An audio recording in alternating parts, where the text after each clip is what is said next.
and time again from citizens, from community members who came into schools, who saw great teaching, who saw eager students, and decided that they wanted to be part not only in the futures of their own children, family members, and loved ones, but that they wanted to make a fundamental investment in the futures of their community. And I want you to understand how every single donation, every single gift you make is amplified by myself, by my colleagues, by every faculty member, staff member, or administrator who is blessed to receive a grant, a chair from the Public School Foundation.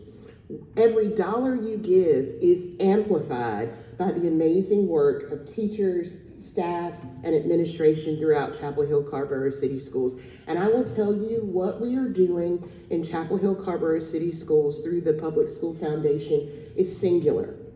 I had the great gift to be working with a team of exceptional regional teachers of the year. And when I talk about Chapel Hill Carrboro City Schools, when I talk about the opportunities I'm able to provide for my students, when I talk about culturally relevant and responsive teaching, it is a singular experience.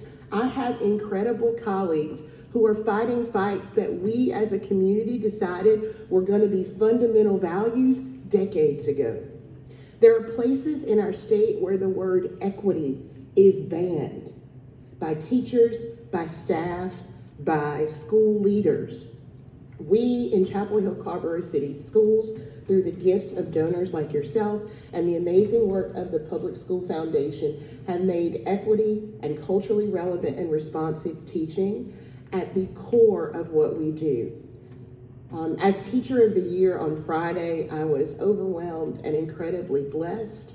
But as I stood, I knew that I was standing on the shoulders of incredible colleagues and the most amazing local school community in the state. When I talked about how when our kids come into school, they are not only seen, but they are valued and affirmed, that comes from the direct resources we're able to provide for them. I'm so glad that Madeline talked about and shared with you student commentary about how seeing themselves in the work and in the works that they study matters. I fundamentally believe a couple of things. Number one, kids can't be what they can't see. If we don't expose all children at all levels to the full breadth and depth of humanity and society, they are not prepared to take their place in it. I also believe that what you learn determines what you believe is worth learning. If the only stories our children are ever presented are from a different culture, from a different SES, from a different immigration status, students do not see their stories, their personhood, their very identities validated in school. And if I don't think I belong here, why would I invest in here?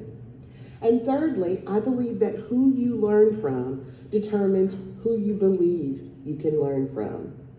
In Chapel Hill Carrboro City Schools, not only have we invested in equity in our students, through our administration, we are also attempting to invest in diversifying our teaching corps so that every student sees an adult in the building to whom they can relate, by whom they can feel empowered, and most importantly, by whom they can feel inspired to become more equitable, more compassionate, more justice-minded, more principled members of the society.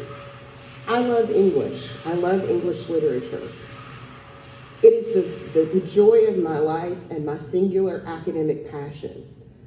But if my students never remember a single book we studied, a poem that we read, or a quotation that we explicated, what I do hope they remember is they were entering into a school and into a classroom where they were seen, they were respected, they were valued, and they were supported.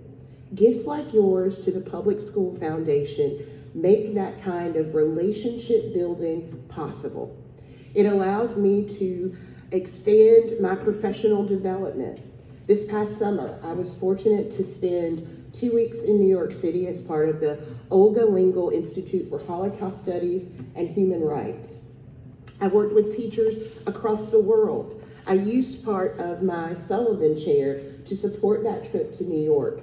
And I brought back incredible resources for my students, not only in terms of teaching the Holocaust, which now, thanks to the Gisela Abramson Holocaust Law, is required content, which I will point out has been required content in Chapel Hill Carrboro City Schools for years. We were a leader in the state. I was able to bring back incredible resources that not only taught about this particular dark moment in history, but brought human rights resources, education, and empowerment to all my classes from all walks of life. I was talking earlier with Dr. Medlock and a few others about the year ahead, and I'm incredibly excited to venture into all parts of our state and share my message of culturally responsible teaching and diversifying our teaching core, but also to amplify the core values that I have learned and been gifted with as a faculty member in Chapel Hill Carrboro City Schools. I want to say truly and earnestly, thank you. Mm-hmm.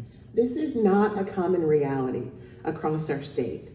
And a significant part of my work in advocacy in the year ahead will be attempting to take the amazing seeds that we have planted in Chapel Hill Carrboro City Schools and spread them throughout the state to empower teachers just like Kim Jones from the mountains to the beach, from the sand hills to the Outer Banks, and gift them with what I have been gifted with, the opportunity to grow, to have autonomy, to be respected, to be uplifted, and to be invested in by my community.